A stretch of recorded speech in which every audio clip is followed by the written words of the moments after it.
અને સમાચાર વાત કરીશું જામનગરથી। જામનગરમાં ઉત્તરાયણના પાવન તહેવાર અને જન્મદિવસના બેવડા સંગમને ધારાસભ્ય દિવેશ અકબરીએ અનોખી રીતે ઉજવ્યો હતો।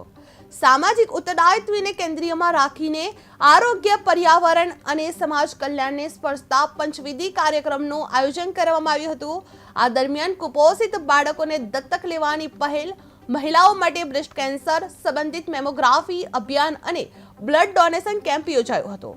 સાથે જ કેચ ધ રેન કાર્યક્રમ અંતર્ગત 3000 ઔદ્યોગિક એકમોમાં અમલવારી અભિયાન અને પ્લાસ્ટિક મુક્ત શહેર અભિયાન હાથ ધરવામાં આવ્યું હતું। આ કાર્યક્રમમાં મેયર, પૂર્વ કૃષિ મંત્રી રાઘવજીભાઈ સહિતના અગ્રણીઓ ખાસ ઉપસ્થિત રહ્યા હતા। જે આ પ્રસંગે દિવેશ અકબરીએ દર જન્મદિવસ સામાજિક કાર્યો કરવા સંકલ્પ વ્યક્ત કરવામાં આવ્યો હતો। જે ઉત્તરાયણ અને જન્મદિવસની ખાસ અનોખી ઉજવણી કરવામાં આવી હતી, જેમાં દિવેશ અકબરીએ પંચવિધિ કાર્યક્રમ યોજ્યા હતા, જેમાં કુપોષિત બાળકોને દત્તક લેવાની પહેલ, જે મહિલાઓ માટે મેમોગ્રાફી અને બ્લડ કેમ્પનું આયોજન કરવામાં આવ્યું હતું, જેમાં કેચ ધ રેન અને પ્લાસ્ટિક મુક્ત અભિયાનનું પણ હાથ ધરવામાં આવ્યું હતું। ધારાસભ્ય બન્યા બાદ આજે મારો ચોથો જન્મદિવસ છે।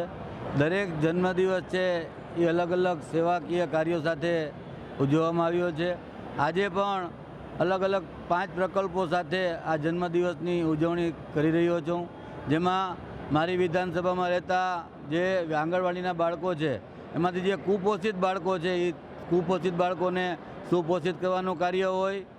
બીજું, આપણા પ્રધાનમંત્રીશ્રી અને CR પાટીલ સાહેબની જે નેમ છે જળ સંચય, કે જમીનમાં સ્થળો ઊંચા આવે, જમીનમાં પાણી ઉતારવા, એવા 3000થી વધારે યુનિટોને વોટર હાર્વેસ્ટિંગથી જોડી કે જામનગરમાં પાણીના સ્તર ઊંચા આવે। આ જ રીતે પ્લાસ્ટિક મુક્ત જામનગર માટે 15000 કાપડની થેલીઓનું વિતરણ, બ્લડ ડોનેશન કેમ્પ, આમ અને બહેનો માટે સ્તન કેન્સરનું પ્રમાણ વધી રહ્યું છે, ત્યારે મેમોગ્રાફી દ્વારા બહેનોનું આ નહીવત હોય તો પણ ખબર પડી જાય એવું મેમોગ્રાફીનું અભિયાન ચલાવી ગયા વર્ષે 2100 બહેનો, આ વર્ષે 1800 બહેનો, એમ બહેનોમાં આના માટે જાગૃતતા આવે એ હેતુસર આવા 5 અલગ અલગ પ્રકલ્પો સાથે આ જન્મદિવસ ઉજવી રહ્યો છું। તેમાં આજે પણ બ્લડ ડોનરોની પણ સંખ્યા દિવસે ને દિવસે વધી રહી છે।